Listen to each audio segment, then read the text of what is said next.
ವಿಶೇಷವಾಗಿ ಈ ಶಾಸಕರ ಅಧಿಕಾರಿಗಳು ಸಂಪೂರ್ಣ ಇವರ ಒಂದು ಬೊಂಬೆಗಳಾಗಿ ಕೆಲಸ ಮಾಡ್ತಾರೆ.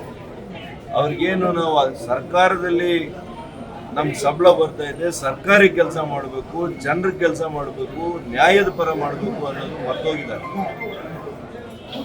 ಗುಲಾಮರ ರೀತಿಯಲ್ಲಿ ವರ್ತಿಸ್ತಾ ಇರೋದು ಬಹಳ ನಮಗೆ ದುಃಖ ತರ್ತದೆ.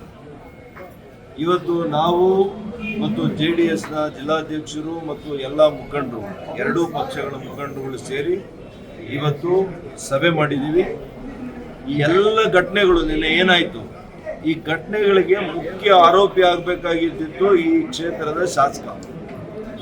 ಅವರ ಬೇಜವಾಬ್ದಾರಿ ಕೃತ್ಯ, ಅವರು ಉದ್ರೇಕ ಆಗುವಂಥ ರೀತಿಯಲ್ಲಿ, ಪ್ರಚೋದನೆ ಮಾಡುವಂಥ ರೀತಿಯಲ್ಲಿ ಅವ್ರಿಗೆಲ್ಲ ಪ್ರಚೋದನೆ ಮಾಡಿ ಯಾರಾದರೂ ಕೂದಲು ಕಿತ್ತಾಕಿ ಭುಜ ತಟ್ಕೊಂಡು ತೊಡೆ ತಟ್ಕೊಂಡು, ನೀವೇನು ಕುಸ್ತಿ ಇದರಲ್ಲಿ ಬಂದಿದ್ದೀರಾ, ಕುಸ್ತಿ ಕಾಂಪಿಟೇಷನ್ ಅಲ್ಲಿ ಮೀಸೆ ತಿರುವಾಕಿ, ಮತ್ತು ಯಾರು ಯಾವ ಸಮುದಾಯದವರು ಪಾಪ ಕಾರ್ಯಕ್ರಮವನ್ನು ಆಯೋಜನೆ ಮಾಡಿದ್ದಾರೆ, ಅವರು ಸಾವಿರಾರು ರೂಪಾಯಿ ಖರ್ಚು ಮಾಡ್ಕೊಂಡು ಅದಕ್ಕೆ ಕಾರ್ಯಕ್ರಮವನ್ನೆಲ್ಲ ಕೂಡ ಸಿದ್ಧತೆಗಳ ಮಾಡ್ಕೊಂಡು ಮೆರವಣಿಗೆ ಮಾಡ್ಕೊಂಡು ಅಲ್ಲಿ ಬಂದರೆ ಅವರನ್ನೇ ನೀವು ಒಳಗಡೆ ಬಿಡ್ತೀರಾ ಗೇಟ್ನ ಹಾಕ್ಸಿದಂಥವ್ರು.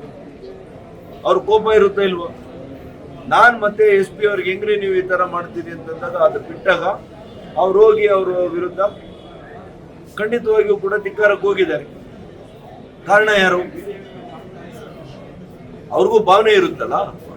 ನೀವು ಒಬ್ಬ ಚುನಾಯಿತ ಪ್ರತಿನಿಧಿ ಆಗಿದ್ದಂಥವ್ರು ವೇದಿಕೆ ಮೇಲೆ ಹೋಗಿ ನಾನೇನಾದರೂ ಮಾತಾಡಿದ್ರೆ ಅದನ್ನು ವಿಷಾದ ವ್ಯಕ್ತಪಡಿಸ್ತೀನೋ ಅಂತನೋ, ಅಥವಾ ಬೇರೆ ಸಂದರ್ಭದಲ್ಲಿ ಮಾತಾಡೋಣ, ಈ ಸಂದರ್ಭದಲ್ಲಿ ಮಾತಾಡೋದು ಬೇಡ ಅಂತೇಳಿ ಅವರಿಗೆ ಮನವಿ ಮಾಡಿಕೊಳ್ಳುವಂಥದ್ದು ನಿಮ್ಮ ಸೌಜನ್ಯ ಇರಲಿಲ್ವಾ?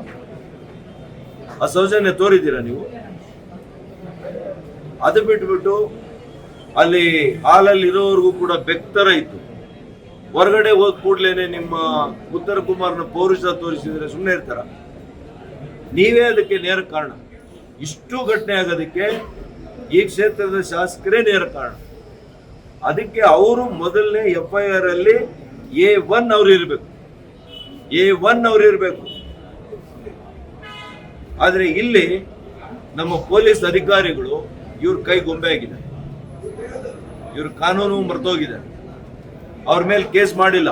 ಯಾಕೆ ಮಾಡಿಲ್ಲ? ನೀವು ಮಾಡದೇ ಇದ್ರೆ ನಾನು ಕೋರ್ಟ್ಗೆ ಹೋಗ್ತೀನಿ, ಎಲ್ಲ ವಿಡಿಯೋ ಎವಿಡೆನ್ಸ್ ಇದೆ, ತೋರಿಸ್ತೀವಿ, ಕೇಸು 100ಕ್ಕೆ 100 ದಾಖಲೆ ಮಾಡ್ತೀವಿ, ನಮ್ಗೆ ಗೊತ್ತಿದೆ. ಆದರೆ ನೀವು ಅಮಾಯಕರನ್ನ ಮನೆಗೆ ಹೋಗಿ ನೀವು ಕರ್ಕೊಂಡು ಹೋಗ್ತಾ ಇರೋದು ನಾನು ಗಮನಿಸ್ತಾ ಇದ್ದೀನಿ. ಇದೇ ವಾರದ ಒಳಗಡೆ ಒಂದು ಬೃಹತ್ ಆಗಿರ್ತಕ್ಕಂಥ ಪಕ್ಷಾತೀತವಾಗಿ, ಜಾತ್ಯತೀತವಾಗಿ ಇವ್ ರೀತಿಯಲ್ಲಿ ಬಾಯಲ್ಲಿ ಅಹಿಂದ ಹೇಳ್ತಾನೆ. ಒಂದೇ ಒಂದು ಕಾರ್ಯಕ್ರಮಕ್ಕೆ ಇದುವರೆಗೂ ಕೂಡ ಭಾಗಿಯಾಗಿಲ್ಲ ನೀನು. ಅಂಬೇಡ್ಕರ್ ಜಯಂತಿ, ಅಂಬೇಡ್ಕರ್ ಹೆಸರಲ್ಲಿ ಮತ ತಗೊಂಡೆ, ಅಂಬೇಡ್ಕರ್ ಜಯಂತಿಗೆ ಬಂದಿಲ್ಲ, ವಾಲ್ಮೀಕಿ ಜಯಂತಿಗೆ ಬಂದಿಲ್ಲ, ಸ್ವಾತಂತ್ರ್ಯ ದಿನಾಚರಣೆಗೆ ಬಂದಿಲ್ಲ, ರಿಪಬ್ಲಿಕ್ ಡೇಗೆ ಬಂದಿಲ್ಲ. ನೀನು ಯಾವ ಪ್ರತಿನಿಧಿ? ನಿಮ್ಮಿಂದ ನಾವೆಲ್ಲ ಇಡೀ ಚಿಕ್ಕಬಳ್ಳಾಪುರ ಜನತೆ ತಲೆ ತಗ್ಸಂಗಾಗಿದೆ ಇವತ್ತು. ಹಾಗಾಗಿ ನಾನು ಇಷ್ಟೇ ಹೇಳ್ತೇನೆ, ಸರ್ಕಾರಕ್ಕೆ, ಪೊಲೀಸ್ನ ಇಲಾಖೆಗೆ ನೀವು ಎಚ್ಚರದಿಂದ ಕೆಲಸ ಮಾಡಿ. ನೀವು ಇವ್ರ ಕೈ ಬೊಂಬೆಗಳಂತ ರೀತಿಯಲ್ಲಿ ವರ್ತನೆ ಮಾಡಿದ್ರೆ ನಮಗೆ ಗೊತ್ತಿದೆ ಯಾವ ರೀತಿ ಹೋರಾಟ ಮಾಡಬೇಕು. ನಿಮ್ಮ ತಲೆ ಕೂಡ 100ಕ್ಕೆ 100 ತಲೆ ದಂಡ ಆಗುವ ರೀತಿಯಲ್ಲಿ ನಾವು ಕೂಡ ಕ್ರಮ ತಗೊಳ್ಳೋದು ಗೊತ್ತಿದೆ. ನಮಗೂ ಕಾನೂನು ಗೊತ್ತಿದೆ, ಸಂವಿಧಾನ ಗೊತ್ತಿದೆ. ನಾವು ಕೂಡ ನೀವು ತಪ್ಪು ಮಾಡಿದ್ದೀರಿ.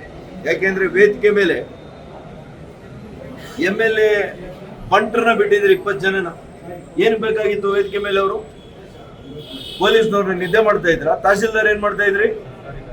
ಪ್ರೋಟೋಕಾಲ್ ಅಲ್ಲಿ ಯಾರು ಇದ್ರು? ಪ್ರೋಟೋಕಾಲ್ ಅಲ್ಲಿ ಇದ್ದವ್ರು ಇದ್ರಲ್ಲಿ ವೇದಿಕೆ ಮೇಲೆ? ಈ ಜಿಲ್ಲಾಡಳಿತಕ್ಕೆ ಹೋಗಿಬೇಕು ಫಸ್ಟ್. ಒಬ್ಬ ಅಧಿಕಾರಿ ಜವಾಬ್ದಾರಿಯಿಂದ ಕೆಲಸ ಮಾಡಿಲ್ಲ. ನಿಮ್ಮ ಬೇಜವಾಬ್ದಾರಿ ತಂದಿಂದ ರೈತರ ಮಕ್ಕಳನ್ನ ನೀವು ಅರೆಸ್ಟ್ ಮಾಡ್ತೀರಾ?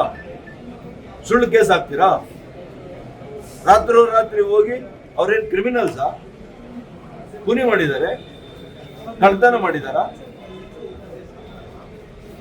ರಾತ್ರಿ ಹೋಗಿ ಅವ್ರ ತಂದೆ ತಾಯಿಗಳ ಮುಂದೆ ಅವ್ರನ್ನ ಕರ್ಕೊಂಡು ಬಂದು ನೀವು ಸ್ಟೇಷನ್ ಅಲ್ಲಿ ಇಡ್ತೀರಿ. ಬಹಳ ದಿನ ಇದು ನಡೆಯೋದಿಲ್ಲ. ನಾವು ಕೂಡ ಯಾರು ಕೂಡ ಇಲ್ಲಿ ಕೈಯಲ್ಲಿ ಬಳೆ ತಟ್ಕೊಂಡಿಲ್ಲ. ನಮ್ಮ ಹೋರಾಟ ಯಾವ ರೂಪದ್ದಿರುತ್ತೆ, ಯಾವ ಸ್ವರೂಪದ್ದಿರುತ್ತೆ ಅಂತ ಕೆಲವೇ ದಿನಗಳಲ್ಲಿ ನೋಡ್ತೀರಿ. ಇನ್ಮೇಲೆ ನಿರಂತರವಾದಂತ ಹೋರಾಟ ಇರುತ್ತೆ.